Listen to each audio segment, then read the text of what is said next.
When the United States Coast Guard cooperates in a research project, it goes all out. This was a big one, important enough to rate the services of 3 top-flight scientific brains. It was newsworthy enough to attract top-line press coverage, too. Hi, Lieutenant. May I come aboard? What if I say no? You never have, even when you're sitting on top of a big story.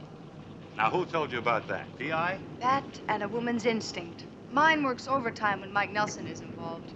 Someday his scales may dry out long enough for me to put a ring in his nose. Is he under? Right at the end of that cable. As usual. Well, I'll see him when he comes up. You're gonna have to wait 3 days. 3 days? What kind of a gag is this? Ask the experts. Come on, I'll introduce you. Gentlemen, this is Dorothy Maybrook, science writer for the Tribune and our youngest Pulitzer Prize winner. Well, she's the prettiest anyway. Hello. Dorothy, this is Dr. Dandridge, the Navy's best diving physician. How do you do? Dick Jennings, project engineer. Hi. Hi. And Professor Anton Riccardi, specialist in high-pressure gases and breathing mixtures. How do you do? How do you do? So, this isn't a gag. No. Professor, I'm familiar with your work, but I don't see how Mike can stay under for 3 days. He hasn't grown gills, has he? Much of the information is classified. Only a gas formula, Professor. Some details of the Scubasphere. Scubasphere? Pressure chamber with its own supply. Pressure keeps the water out even when the entrance door is open. So he can come in, take his gear off, and get warm and dry without decompression. A pressure chamber. But I don't see any airlines. It is self-contained. It is supplied with a helium-oxygen mixture and regulated automatically as regards pressure in accordance with my formula. Mike's scuba setup is the same. Liquid helium and liquid oxygen. How deep is he? 250 feet. At least that's where the chamber is. Nobody has tried to stay in deep waters for more than an hour or 2, even with helium-oxygen mixture. Right. And in 3 days, anything can happen.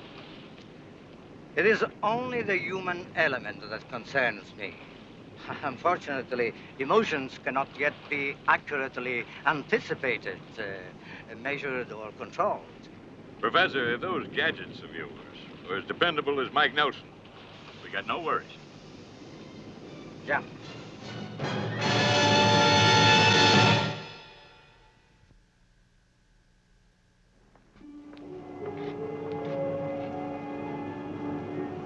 Lieutenant Tully had a message for me when I was out working. I had been for hours. So I headed home now, to Riccardi's Scubasphere.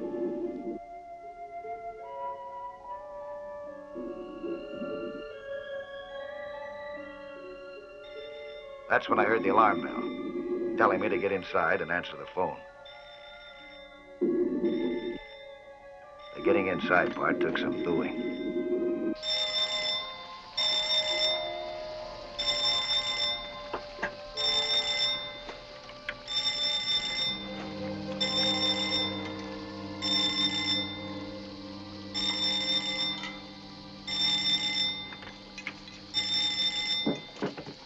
Yeah?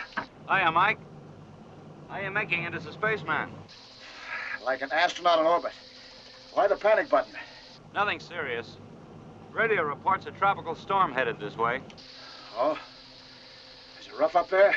No, it's not due up here till sometime tomorrow. Well, let's see what it looks like in the morning, huh?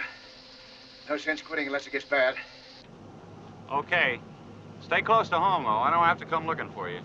Oh, don't worry. I'm knocking off right now. As soon as I label these samples, I'm hitting the sack. Hey, Mike, there's a friend of yours up here. Oh, who? Isn't it lonesome down there? Who is this? Hi, lover boy. Hey, Dottie. I've changed my mind. Pull me up, you guys. In 3 days, darling. Bye. Bye, you.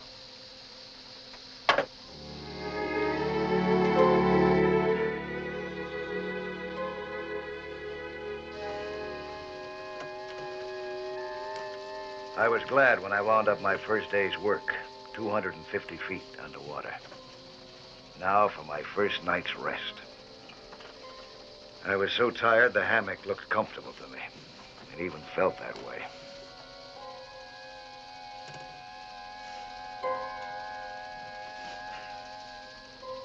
This time of night topside, I generally raid the refrigerator. Down here, the only snack available was some concentrated liquid protein. Nourishing, sure, but not very tasty. I didn't have much else to complain about. Almost wished I had, just to break the monotony. But as far as I could tell down here, my chief problem would be keeping awake during daylight upstairs.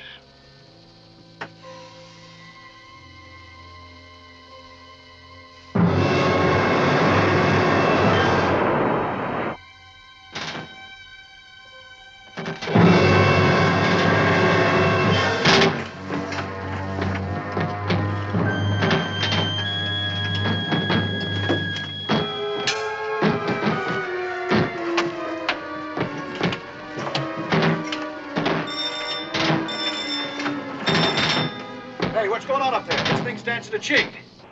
You see, Leppy Corbin, boy, we've got a real howler moving in.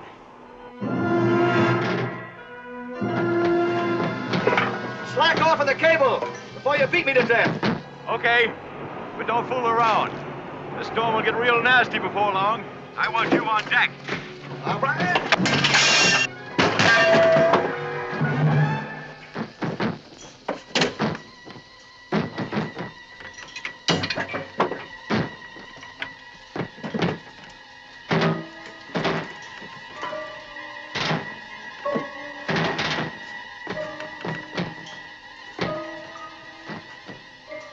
That was worse than it looked. The dogs, the metal clamps that sealed the door shut, were bent out of line. I had to fix them somehow. I had to. The pressure inside the chamber was the same as outside, 8 atmospheres, which was why no water came in. But topside, it was only 1 atmosphere. With the air seal broken this way, if they had to pull me up fast because of the storm, the difference in pressures would kill me. My one chance was to force the clamps back into line and seal the door. Keep it sealed upstairs while the pressure was lowered, gradually to sea level.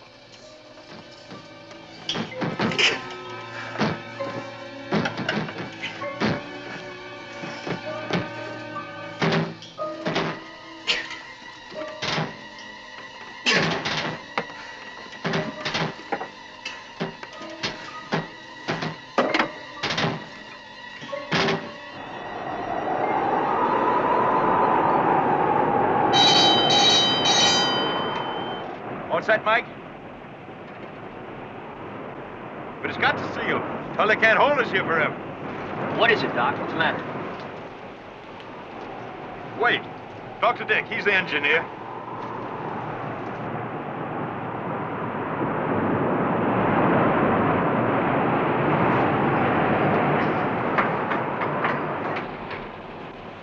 Mike up yet, Doctor? We gotta get this ship out of here. Bad news, Captain. Real bad. Mike can't get the door closed. We're dragging the hook now. I'm trying to hold it with power. How much longer will it take?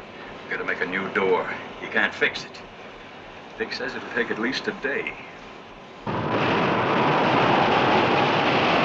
got to get this chamber off the bottom before we pound it to pieces. I can't maneuver with booming that thing over the side. So we cut him loose, Captain. That's the choice. That's a choice.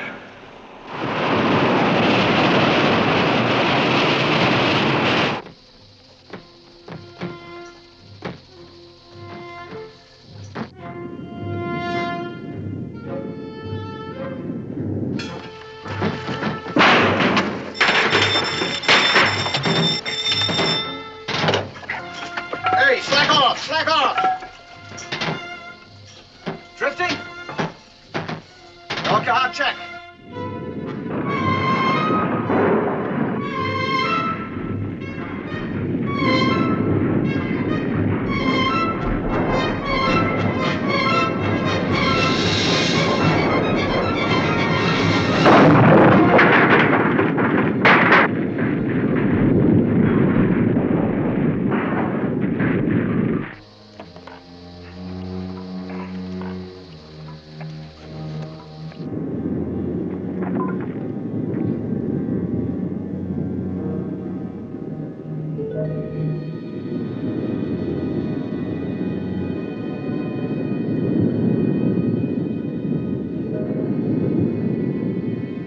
Dick Jennings, the engineer, had done a remarkable construction job.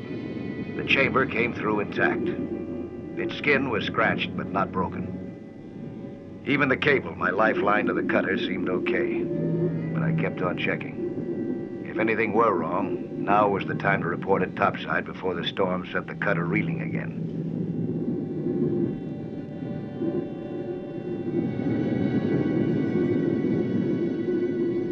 Something was wrong, all right. Terribly wrong. But I couldn't report it. My telephone connection with the cutter was ripped to shreds.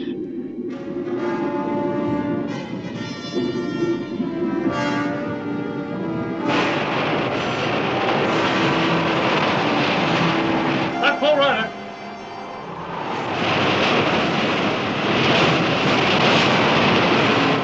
Kicker. Clear, Mike, boy. We can't hold it in this sea.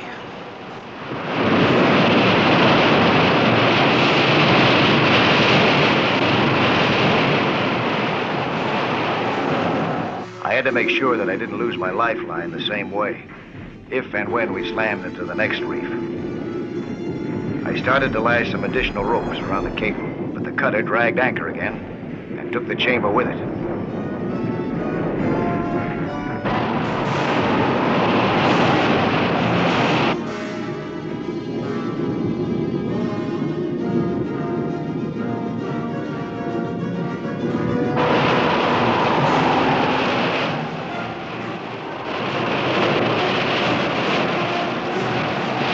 I went to work again now, trying to reinforce the cable as fast as I knew how, hoping against hope that I'd have enough time. The strain from upstairs was too much. The eye of the cable opened, and away it went. It's free. Mike got it clear.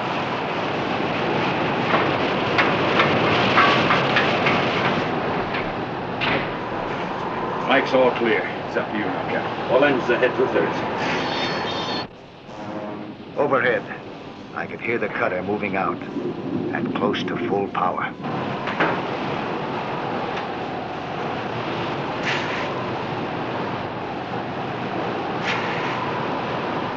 The sea around me was too empty, too cold for comfort now. I wanted the nearest thing that I could find to four walls and a roof over my head.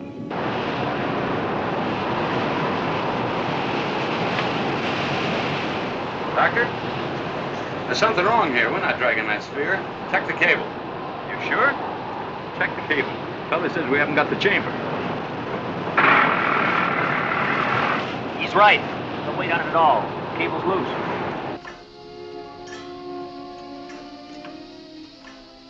It was night again. My second night in what had become a chamber of horrors. For the first time in my life, the world underwater was a fearful place. Oppressively still. Disturbingly lonesome. At that moment, Dorothy's voice would have been the sweetest music ever heard on land or in the sea. And her companionship would have been worth anything to me. Even that ring that she wanted to put through my nose.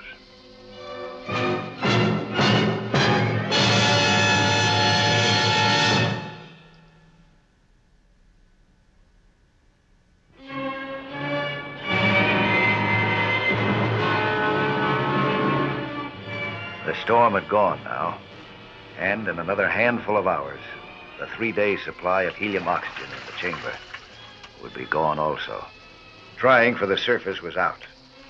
I might need more than a half a day to come up from this depth without getting a fatal case of the bends.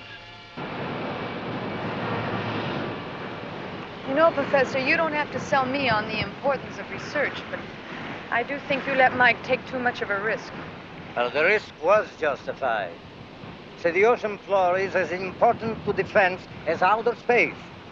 We must have the rare mineral existing in deep water. You shouldn't have let him try to ride out the storm. You couldn't be sure your Scubasphere would come through intact. My sphere did not fail. We cannot control human elements. What's human about a storm or a banged-up door? Nothing. And if Mike pulls through, it'll be because some men can survive in spite of a lot of mechanical brains. Well, we have a new door. Now all we have to do is find it. I had to help them find me. They might see a float, if I could get one up to the surface. But none of my signal equipment had been designed for this great depth. We'd never expected that we'd need it. I tried the standard inflatable marker buoy, but the 8-atmosphere pressure down here was too great. It wouldn't even inflate.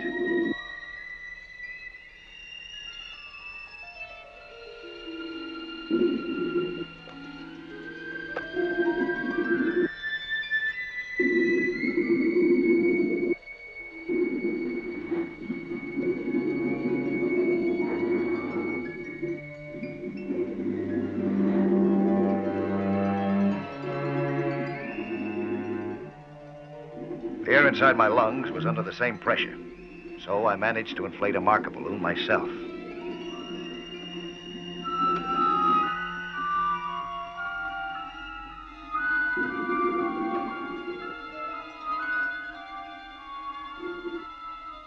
It took off for the top in great style, but the higher it went, the more it expanded as the outside pressure diminished. That's what would happen to my lungs if I tried going up without waiting for hours at a dozen different stages.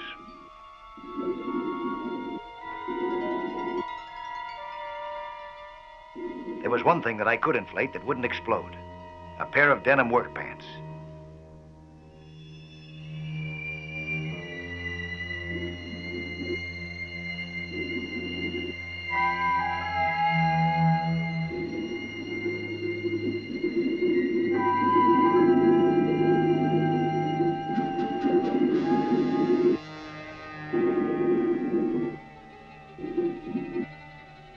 But I didn't have much hope that the air would stay in them. That is, topside, long enough for anyone to spot them.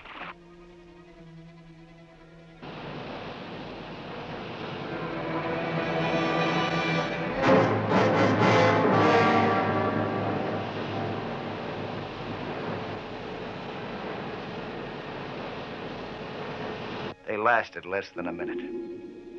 That couldn't be long enough.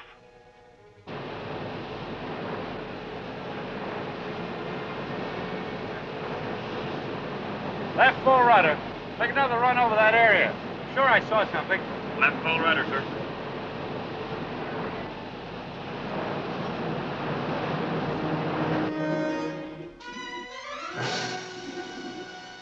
That was it. My luck had finally run out. Ditto for my ideas. I couldn't think of another thing to do, except get back inside the chamber, conserve my air till the very last second, and pray.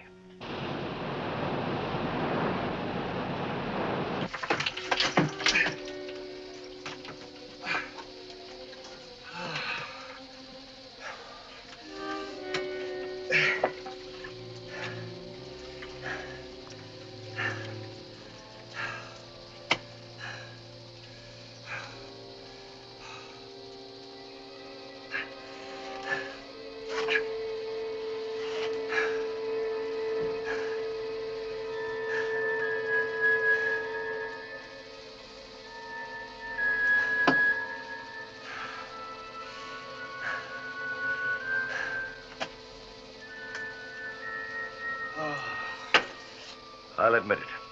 I was licked, physically and mentally. But something kept my mind from quitting on me entirely. And deep, deep down inside it, a childhood memory slowly climbed to the surface. A trick that I'd learned in my Cub Scout days. I did have something that would float. I was wearing it.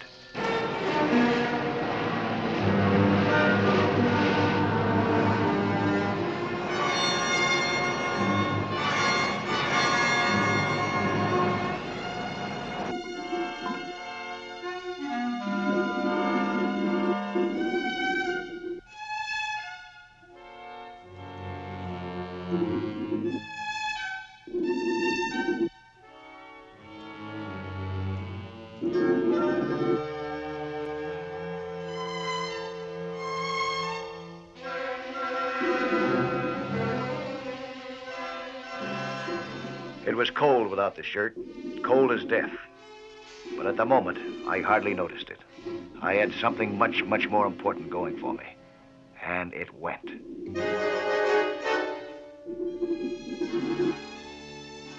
Brother, how it went.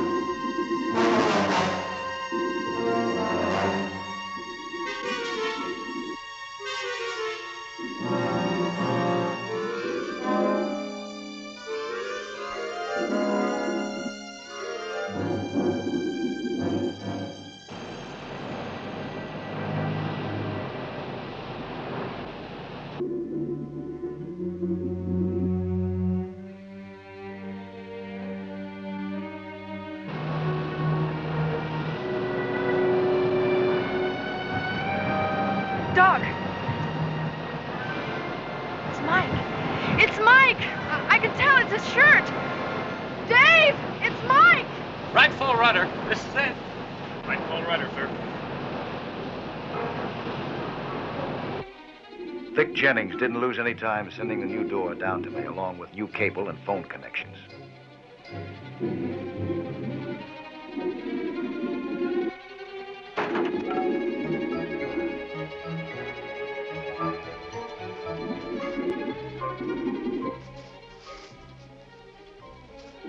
It was cold, rough work wrestling the door all the way to the chamber.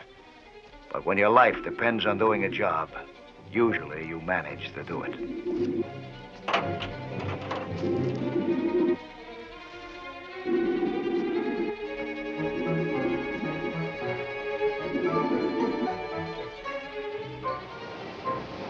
He's had plenty of time to make a hookup. Probably found him too late. Without that shirt, he's frozen. After attaching the cable, I fixed the phone line. And I was ready to join the human race upstairs again.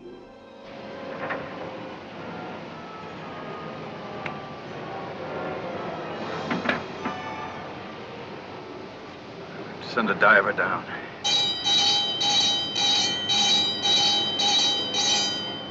Mike! You sound sick. I'm just cold. I lost my shirt someplace. As soon as I get this door on, you pull me up out of here, huh? He's clear. Ah! You made it. Bring him up, Captain. I wasn't able to join up in a hurry, though. I was so exhausted that I didn't even want to. I slept through the endless hours of decompression once the chamber was safely landed on deck. It's all over. Ricard has finished decompressing you. You can come out now. Come on out. Mike! Mike! Come on out!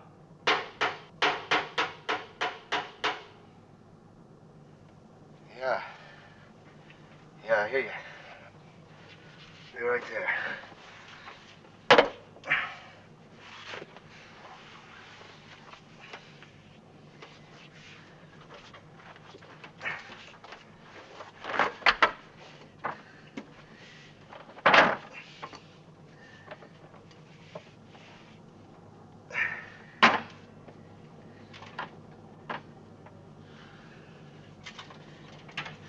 Are you all right?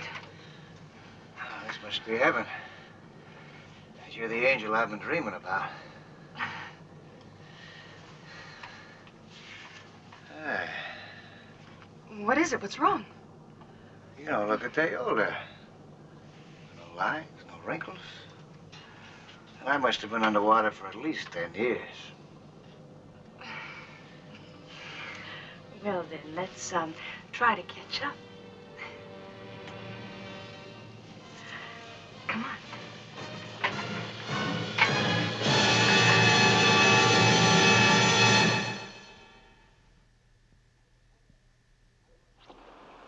Hi there.